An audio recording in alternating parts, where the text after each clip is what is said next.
Bonjour tout le monde. Aujourd'hui, émission 51, avant-dernière de la saison. On rencontre un homme coloré. Bienvenue à Studio Libre.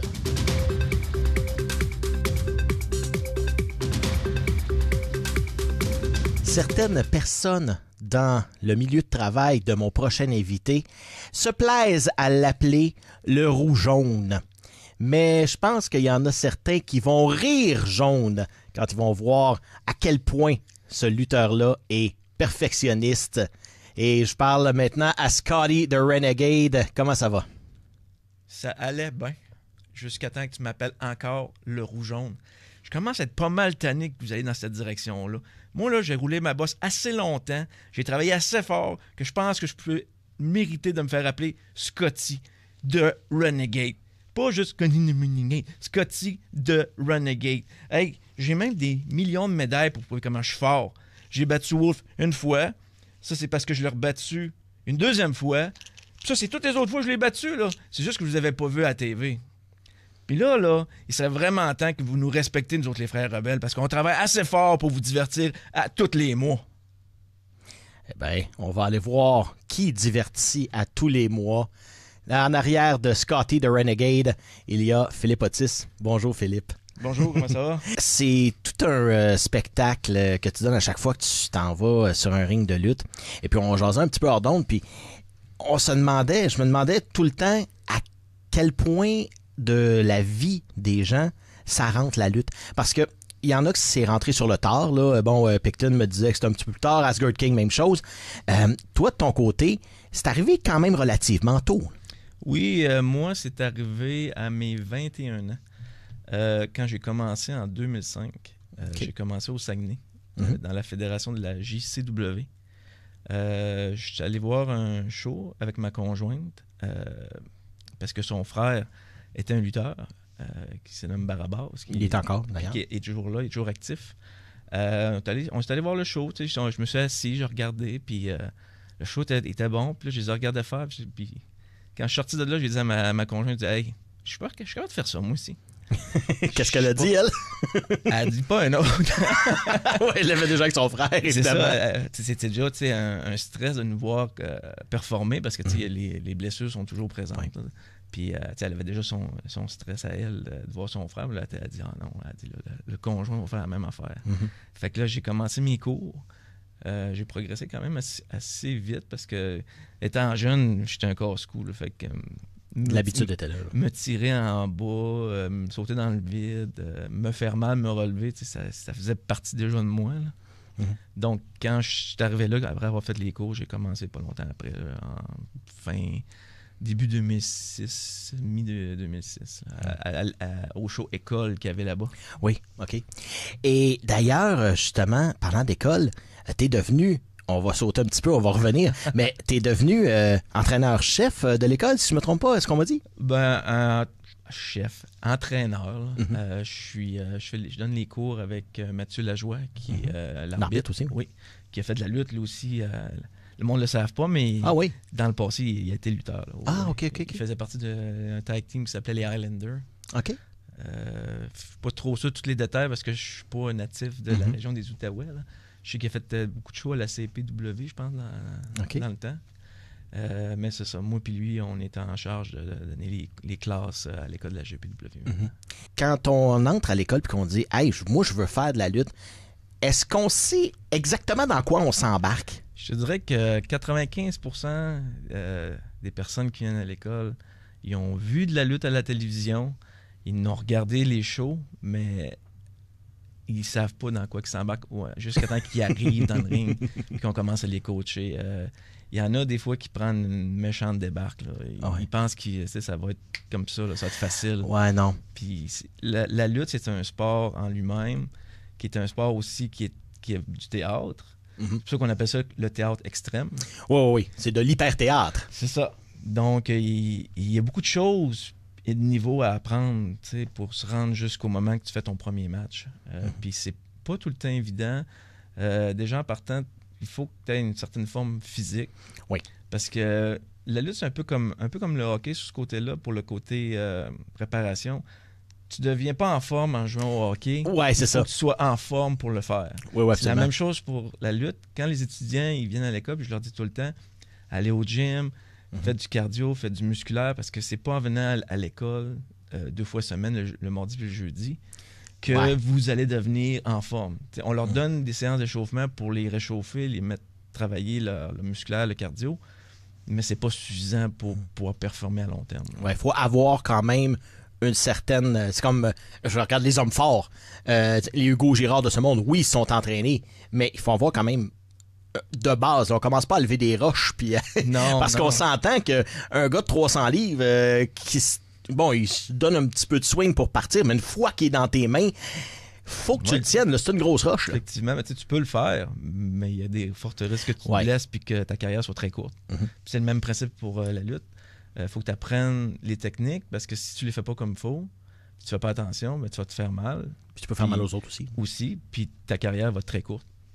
Parce que tu vas te faire mal, les autres, tu vas peut-être blesser les autres, puis ton nom. Mais ta réputation dans la lutte, c'est tout. Là. Si tu perds ta réputation, après ça, c'est très, très difficile de trouver des places pour aller travailler. Là. On le voit pas à la télé, mais nous, on le voit. Il y a des matchs d'école, là, comme un petit peu avant le dark match. Oui. Souvent, il y a même des lutteurs professionnels qui viennent pour aider les jeunes. On a vu notamment le Joker, on a vu même Asgard King qui s'est prêté au jeu. Oui. Même Novocaine. Oui. Comment les gars font pour un peu battre cette nervosité-là du premier match devant le public? Moi, ça fait tellement longtemps que j'essaie de me rappeler mon premier match, puis je te dirais que je pense que la plupart des lutteurs, si tu leur demandes le premier match, la plupart ils ont la même vision que ils se rappellent du ring, ils se rappellent d'avoir vu leur opposant, mais la foule, c'est un mur noir. Ah oui. Tu te rappelles pas d'avoir interagi avec eux autres, tu te rappelles pas vraiment ce que tu as fait. Tu es tellement concentré à performer ton match que le reste devient comme accessoire. Ouais, c'est ça.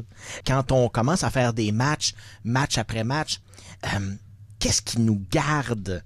Qu'est-ce qui nous garde là? OK, à un moment donné, tu sors, tu peux être un peu magané, tu fais comme moi, finalement, c'est peut-être pas pour moi. Mais les gars reviennent constamment. Comment est-ce qu'on fait pour... Qu'est-ce qui se passe en dedans de nous? La part des lutteurs cherche l'adrénaline du moment. Quand on performe devant le public, le public, quand il embarque dans nos matchs, ça nous donne une certaine adrénaline du moment. Puis c'est ça que les lutteurs recherchent beaucoup. Puis avec les années, t'es de moins en moins stressé de sortir devant le public parce que tu le fais tellement souvent que là, t'es rendu à un point que tu peux prendre plus ton temps dans ton match puis t'écoutes plus que ce que la foule embarque. Parce que la foule est comme le troisième compétiteur dans un match quand tu fais un match 1 contre 1. Parce que tu te bats contre quelqu'un d'autre, mais eux autres sont aussi importants. Parce que quand tu entends les réactions, tu le sais où te diriger dans le ring par rapport à ce que tu entends. OK. Vraiment, à ce point-là? Oui. Eux autres qui sont vraiment habitués là, à faire des matchs, là, quand tu entends un côté de la foule qui est plus réveillé que l'autre côté, OK, tu t'en vas là. Tu vas de ce côté-là parce que tu veux qu'ils viennent dans ton match, puis qui entraîne par la contagion, ça va se répandre. OK. Puis on a toujours certains de nos fans numéro 1 qu'on sait qu'ils réagissent à tout. Oui. Puis quand on parle des deux Sébastien notamment. Oui, eux autres, mais il y en a plusieurs autres. Mais ces personnes-là, un super fan est assez puissant pour aller faire réagir une vingtaine de personnes autour de lui. Ah oui. Juste parce que c'est l'effet de contagion de la foule. Il y en a un qui est excité. Puis là, le monde fait comme un crime. Il embarque. Là. Oui. Parce que le monde qui vient pour la première fois nous voir, là, ils connaissent peut-être pas tous les histoires. Ils connaissent pas les histoires. Ils savent pas à quoi s'attendre. Ils nous voient dans le ring, puis ils font OK, c'est quoi?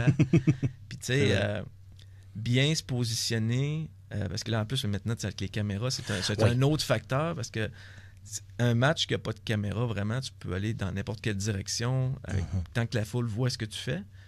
Mais là, avec les caméras, il faut penser qu'il y a des caméras fixes d'un côté et de l'autre. Oui. Donc, il y a deux autres côtés qu'on est moins porté à y aller. Mais il ne faut pas les oublier non plus dans le match parce qu'il y a de la foule là. Il y a de la foule là, ils sont aussi importants. Comment ça l'a influencé le fait que, parce que j'imagine que vous les regardez après vos matchs, comment ça a influencé ben, toi, dans ton cas, tes matchs, de pouvoir les voir à la télé, est-ce que t'es comme certains autres à aller chercher le « Oh, je me suis trompé là. Oh, il y a cette petite gaffe là. Ou ça aurait pas été amélioré. » Ou t'es vraiment plus spectateur du genre admirateur?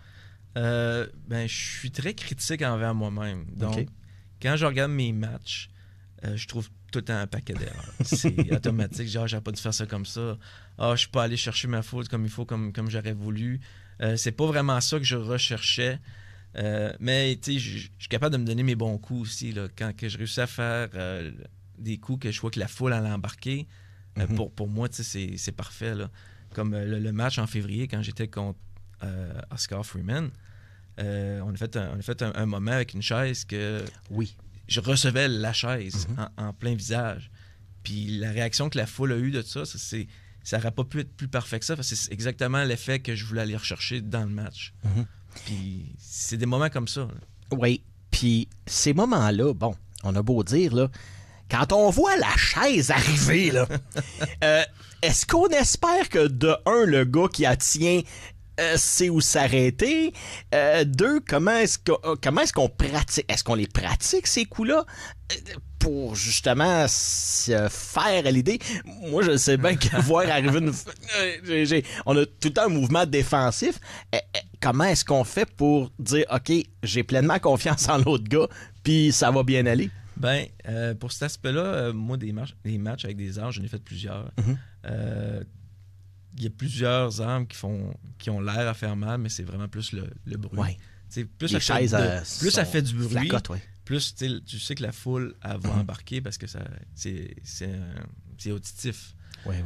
Quand tu prends des armes qui font moins de bruit, mais qui ont l'air violents, oui, la foule va embarquer, mais peut-être pas au même niveau. Des fois, tu n'es pas obligé d'aller vraiment dans l'extrême pour aller chercher ta foule. Parce qu'ici, aussi, la GPW, c'est familial. Oui. Donc, aller chercher un bâton de baseball avec du barbelé, ça ne servirait à rien parce que tu ne vas pas chercher l'effet de sang parce que c'est pas le genre de foule, le spectacle qu'ils donnent ici.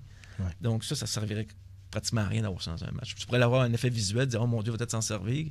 Mais sans servir, ça servirait à pas grand-chose. Ouais. C'est pour ça que tu as une chaise en aluminium, à l'impact, ça fait du bruit, le monde embarque. Ouais, ça tord assez rapidement, ces chaises-là. J'imagine qu'on prend pas ça la première qualité non plus, qui est bien solide. Puis c'est ça. Puis te préparer à ça, il y a des techniques, mais tu passes au travers. Faut que tu vois plus loin que l'objet, puis tu dis, OK, je vais aller au travers, puis ça va faire mal sur le coup, mais après ça, ça reste pour un moment. Là. C'est pas éternel. Là. Ouais, c'est ça.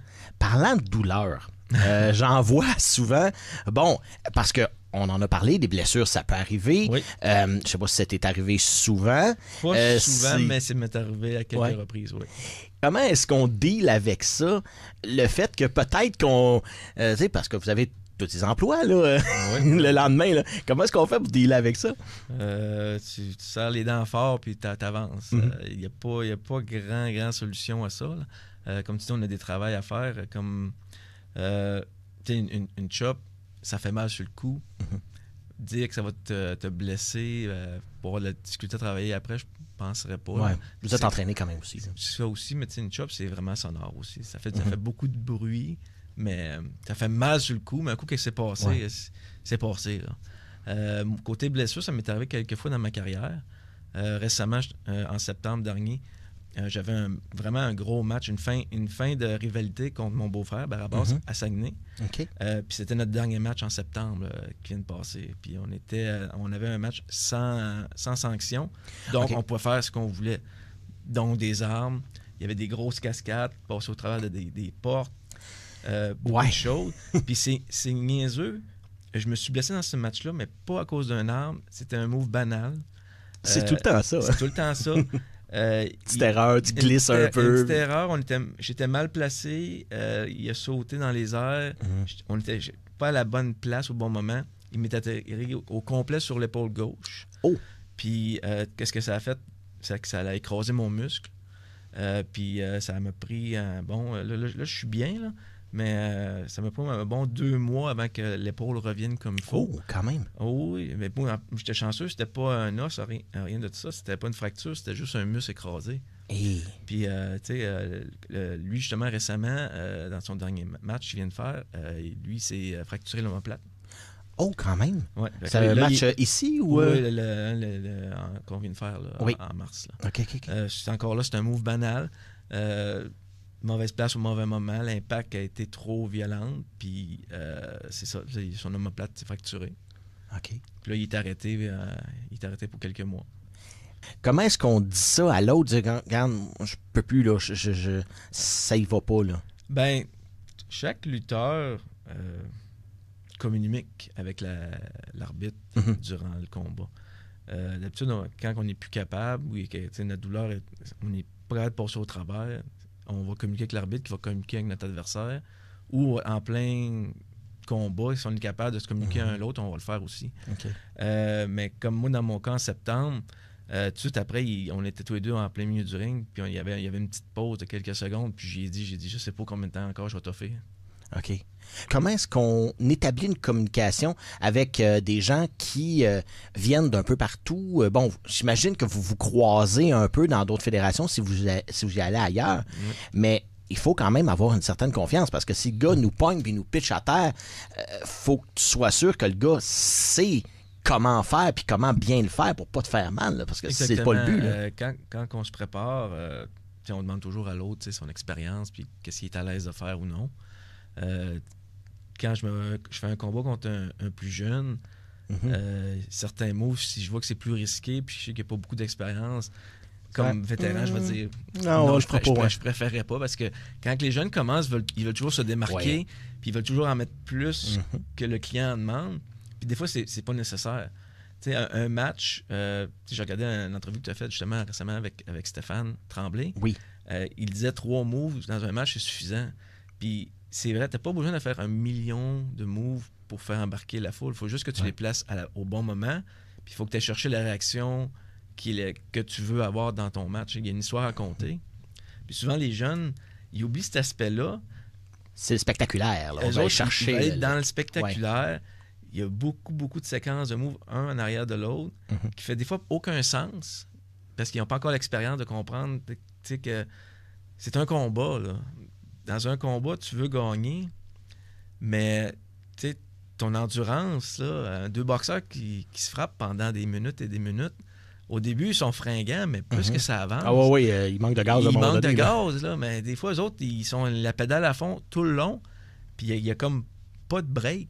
Fait que, tu sais, comme les spectateurs les regardent, puis c'est là que la magie un peu débarque. Parce que oui, c'est spectaculaire d'avoir beaucoup de moves dangereux ou de moves un arrière de l'autre, mais le public n'a pas le temps de les assimiler. Ouais. Non, pas le temps d'assimiler, pas le temps d'analyser. Les personnes ne vendent pas la douleur. Fait que là, le monde dit, mais y a-tu vraiment mal? Ouais. J'avais pensé à ça. Je pense, si on parlait de moves spectaculaires, il y en a un qui me vient en tête au mois de mars. Puis ça, on peut le voir. Puis d'ailleurs, Danny, notre caméraman, était vraiment très bien placé pour le voir. Même nous, dans la régie, on a fait comme « Wow! » C'est For the Glory. Oui. Le jeune qui passe par-dessus le dos de son père, met le pied dans le dos, met le pied sur la 3e corde, fait un backflip et atterrit littéralement d'en face des 2 autres gars. Ouais. Mais on s'est dit, nous, on l'a vu atterrir, puis on s'est dit, la rambarde est proche. Là. Très, très proche. S'il manque son coup, puis qu'il se pète la jambe ou l'épaule, ça, c'est fini là, ça vient de s'arrêter. C'est catastrophique à ce moment-là. Oui. C'est ça, c'est ce genre de move-là qui peut être c'est ça, la lutte. Vraiment dangereux. Toujours à 1 centimètre d'être blessé pour longtemps. Oui. Et vous autres, vous l'aviez vu un peu. Est-ce que, même toi qui es entraîneur, qui le vois, tu fais comme... Il est jeune en plus, il a début vingtaine, si je ne me trompe pas, ou dans ce coin-là. Axel Junior. Axel Junior, oui. On les appelle les high flyers. C'est le monde qui fait de la haute voltige. Il est très impressionnant pour son âge. Oui, absolument. Puis, le moment qu'il l'a fait, moi, je me rappelle, je le regardais en arrière. Il a disparu. Quand je l'ai vu se relever pour aller monter, pour aller chercher sa foule, je savais qu'à ce moment-là, tout s'était bien passé. Je me serais posé la question... Demi-seconde, là, si ça aurait pris beaucoup, beaucoup de temps. Parce que le but de cette séquence-là, c'était pour aller chercher un gros wow de la foule. Oui. Il l'a eu, d'ailleurs. Donc, tu veux pas tomber puis pas revenir tout de suite. Tu veux que la foule embarque avec toi puis tu vas aller les chercher. Donc, le fait qu'il remonte tout de suite sur la troisième corde pour aller les chercher, on savait qu'à ce moment-là, tout s'était bien passé. Ouais. Mais s'il aurait disparu, tombé, les minutes auraient passé, puis tu le vois plus revenir, là, tu le sais qu'il y a un problème. Oui, c'est ça. Et puis, j'imagine qu'en tant qu'entraîneur, quand les jeunes voient ça, là, il faut comme, hey, moi, je suis jeune aussi, j'ai 20 ans, je suis capable de le faire. Comment on les retient? Non, regarde, c'est parce que lui, il a l'expérience, il l'a essayé, ça aurait pu beaucoup plus mal tourner que ça. Ouais. Mais sinon, prends ton gaz égal. Là, Ben, un des règlements qu'on a implanté à l'école, c'est on les autorise pas à faire aucun move qu'on leur a pas, un, montré ou deux, supervisé pour voir s'ils étaient capables de le très faire. pratiqué aussi. Là, le faire correctement. Parce que souvent, quand je suis arrivé, j'en voyais qu'ils montaient sous la troisième. Il n'y avait pas aucune technique, puis ils se lançaient. Puis il y avait des blessures qui arrivaient. Ben oui. Fait que là, on a comme mis la pédale plus douce, puis on a dit là, on va avoir des étapes à suivre pour votre progression qui commence comme pour les débutants, vers les intermédiaires, vers les avancés, que les autres commencent à faire des matchs. Petit peu par petit peu aussi. Il faut pas vouloir mettre la charrue devant les bœufs parce que à un moment donné, on joue avec notre propre santé aussi là, quand on est là-dedans. Là. J'aime leur faire l'image que quand on commence notre carrière, on a un petit compteur en haut de notre tête du nombre d'impacts qu'on va prendre dans le ring, nos bombes. Puis tu sais jamais quand est-ce que ton compteur va tomber à zéro. Fait que si tu prends des bombes qui sont pas nécessaires, puis que tu arrives à zéro, ben ta carrière est terminée. C'est là que ta retraite elle commence. Bon, je pense à Thunder à la dernière guerre civile qui s'est ramassé une table en arrière du dos, dans le bas du dos. Il s'en est ressenti pendant quelques temps. Là. Donc, je pense que oui. Tu sais, c'est vraiment... oui, c'est un move relativement spectaculaire de voir Darko le prendre puis le smasher sur une table. Mais la table était censée casser. Mais c'est pas ça qui est arrivé. Donc, à un moment donné... Ça, c'est les imprévus. C'est ça. Les imprévus, il peut y en avoir tout le temps. Faut que tu deals avec. Faut que tu passes par-dessus. Ça te donne rien de t'acharner. Ça n'aurait pas été bon visuellement que tout de suite après, il manque, il replace la table. On se re-swing encore dedans. Il faut que tu continues sur ton histoire. C'est arrivé, c'est plate. Il faut que tu ailles à l'étape suivante. Oui. Et il y en a qui arrivent à la GPW. On l'a vu au dernier gala. Ben là, on est le 16 avril. Donc, au dernier gala du mois de mars, on a vu arriver un certain Marco Estrada et accompagné de Marc-André Boulanger, Frankie the Mobster et Marco Estrada, justement. Comment ils ont trouvé leur expérience? Est-ce que tu les as jasés? Parce que bon, on s'entend qu'eux autres, c'est les grosses vedettes, si on peut dire, dans la lutte au Québec. Je ne sais pas vraiment beaucoup jasé parce qu'il est occupé avec... il faut qu'il s'occupe des fans parce que c'est des grosses vedettes qui viennent lutter pour la GPW. Il était beaucoup avec la foule durant pendant le show pour les autographes, les photos. Puis après ça, il y avait leur match à monter avec les deux, avec Asgard King puis Picton. Fait que tu veux pas trop les déranger parce que c'est quand même le combat principal. Je sais qu'ils se sont promenés un peu dans la soirée, ils nous ont dit bonjour. On garde toujours la politesse entre nous autres. Mais je pourrais pas vraiment beaucoup te dire qu'est-ce qui s'est passé à ce moment-là parce que moi, j'avais mon combat à moi. J'avais aussi celui-là avec Crusher qu'on a fait pour le championnat provincial contre Crow. Et là, le Slush Poppy, c'est la grosse chose. C'est le gros moment de l'année. Exactement. 3000 personnes et plus, et probablement plus cette année, encore une fois. Comment est-ce qu'on se prépare pour un genre d'événement comme ça? Là? Ça, c'est... Faut pas rater notre coup, là. Je te dirais que c'est... tout le monde, comme je te dis, prend ça différemment. Moi, avec l'expérience, je suis quelqu'un de très calme de nature. Donc, pour moi, le stress de lutter devant une grosse foule comme ça, ça m'affecte pas beaucoup. Je sais pas si je suis fait bizarre, mais quand je l'ai fait l'année passée, quand j'étais dans le Bataille Royale, j'avais beaucoup des jeunes qui étaient dans mon match, puis ils étaient très stressés. Il y en a qui étaient sur le bord de vomir tellement qu'ils... parce que c'est beaucoup d'adrénaline, c'est de stress, c'est tout mélangé en même temps, ça frappe fort. Puis moi, je me rappelle, j'étais assis dans le vestiaire, puis J'attendais que ça arrive. Ben lousse. Ah oui, puis il y en a qui me parlaient, qui étaient stressés à côté de moi. Puis là, j'ai dit tout ça, j'ai dit, inquiète-toi pas. J'ai dit, fais ce que tu as à faire. Ouais. Prends ton moment, parce que ces moments-là, tu sais, il arrive rien qu'une fois. Là. Il y a plusieurs moments dans ta carrière, mais quand ces moments-là arrivent, il faut que tu prennes le temps d'y vivre, parce qu'après ça, c'est passé. Ouais. Puis, comme je disais tantôt, dans les matchs, tu peux faire des centaines et des centaines de matchs. C'est les moments que tu as créés dans tes matchs que le monde va se rappeler. Tu demanderais à quelqu'un de mettons que si on reprend les 12 coups de minuit, les 12 coups de Noël qu'on a fait en décembre dernier, c'était le match contre Picton, contre Crusher. Tu leur demanderais, raconte-moi le match. Bien, il n'y a pas grand monde qui vont s'en rappeler. Je vais le réécouter sur YouTube, puis je vais le voir. Mais si tu essaies de te dire, hey, dis-moi des moments que tu as vus de ce match-là que tu te rappelles. Ils vont se rappeler que Picton a pris une poubelle puis le garoché en pleine face de Crochet qui était assis dans une chaise roulante, puis il tombait vers en arrière. Ça, c'est un moment qu'ils vont se rappeler.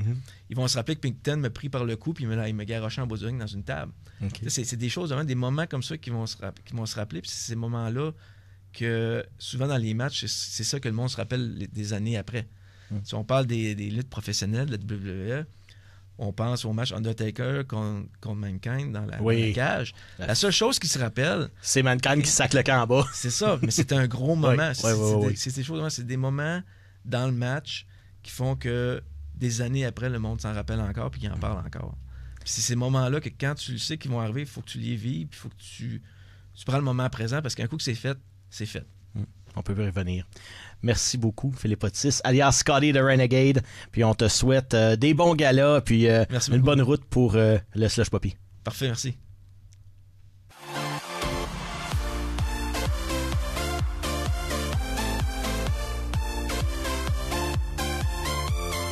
TVC Basse-Lièvre, la télé qui nous rassemble.